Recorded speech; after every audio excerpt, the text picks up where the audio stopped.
All right, ladies and gentlemen, welcome back. We're joined right now as we continue to cover the military coup, which has ousted the first democratically elected president of Egypt on a very, very historic day here. Dr. Tawfik Hamid, a one-time Islamic extremist from Egypt, now the author of Inside Jihad. He joins us. Dr. Tawfik Hamid, hello, sir. Hi, how are you? I'm doing well. How are you? That's the question. Watching, I'm not sure where your location is, but watching from afar, I would presume what's going on in your home country. I'm in DC, and I'm watching actually two TVs. One, the CNN, and the other one was what's happening in Egypt in Arabic from the mainstream Arab media.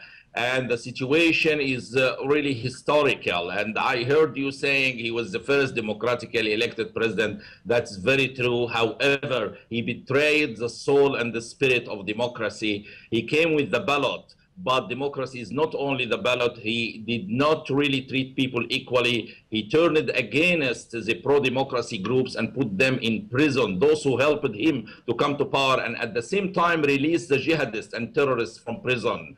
And I believe even though Morsi came with the ballot, but he did not really respect the real value of democracy. And the U.S. now need to support the real democracy, not the pseudo-democracy. Okay, let me ask you from the beginning. So you were in favor of getting rid of Hosni Mubarak. Would that be an accurate statement? Absolutely. Initially, I was trying to solve it without, or help in solving it without the collapse of Mubarak, because I knew the Islamists are likely to come to power. But when Mubarak collapse became inevitable, I preferred his collapse and giving the power to the military, but not to the Islamists. This was my vision for the process. But giving the power to Islamists had a lot of risk that I didn't want. So the military, I would assume, has remained independent, obviously, all along, because they've just thrown out Morsi. The United States, which as late as, I guess, right before this became official, said that they're staying out of it, they're not taking sides. But yet the United States, when we give over $1 billion in aid every year to Egypt, and we give all these sophisticated jets and tanks to Egypt, that's all going to the military. So in effect, we are and have been right along, and even through the Morsi term, we've been supporting the military, which, again, I ask you, has remained independent from Morsi the whole time, correct? Yes, the U.S. was a supporter of the military, and I think this was a wise approach, because the military is the only ally for the U.S. in the country. The Islamists may try to show that they are allies, but when you read the literature of the Muslim Brotherhood, when you follow their statements in Arabic, you can clearly see that they have anti-American, anti-Israel, anti-West agenda. So I think the military support here was crucial to maintain the U.S. interests in the area, such as the Suez Canal, also the peace treaty with Israel. Yeah, well, that's very important, and the military, of course, will in all likelihood maintain the accessibility of the canal and the treaties with Israel, and I think that's a big sigh of relief for everybody. But let me take you to your criticism of the Muslim Brotherhood. This administration, in my opinion, has great admiration, has great respect, has great tolerance for the Muslim Brotherhood, and many have told me on these airwaves, people like Steve Emerson and others, that people who represent groups that are offshoots of the Muslim Brotherhood are in positions of authority within the State Department and other departments in this country. So how, first of all, talk about the Muslim Brotherhood. When John Brennan said well over a year ago that the Muslim Brotherhood in Egypt is not a violent group or a troublesome group, what did you say? I say you just see what Morsi did when he released the jihadists and terrorists from prisons, and he allowed a former terrorist who killed several tourists in Egypt in Al-Aqsa massacre, he allowed him to become the mayor of one of the best tourist areas in the country.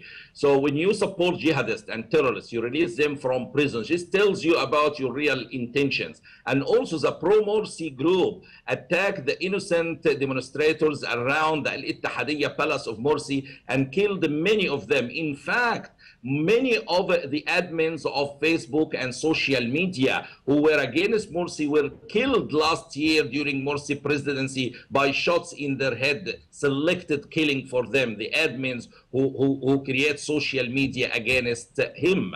So I think the Muslim Brotherhood can just look like a lamb sometimes in the eyes of some people, but in reality, their actions, their deeds are really saying the opposite of that. All right, we're talking to Dr. Tawfik Hamid, one-time Islamic extremist from Egypt. He's also the author of Inside Jihad here on the Steve Malzberg Show. What do you believe, sir, first of all, will be the reaction, maybe not right this second, but in the next hour or the next day or the next week, of the very large group of people that took to the streets that support the Muslim Brotherhood, that vowed, and Morsi, that vowed to spill their blood in support of keeping Morsi in power? And what will happen? We've heard nothing about Morsi, where he is, what his future holds. So address those two issues, please.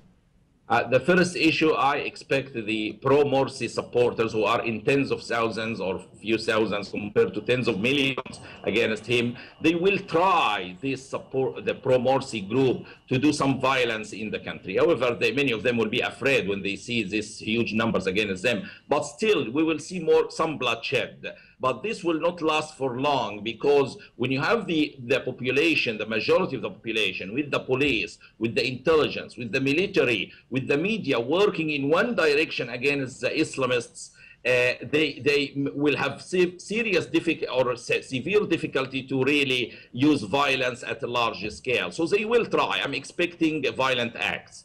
But it will not be for long, and they will fail ultimately, because they are facing the people themselves, not just the military or the police. I'm sorry, and go ahead. The second part on Morsi's future.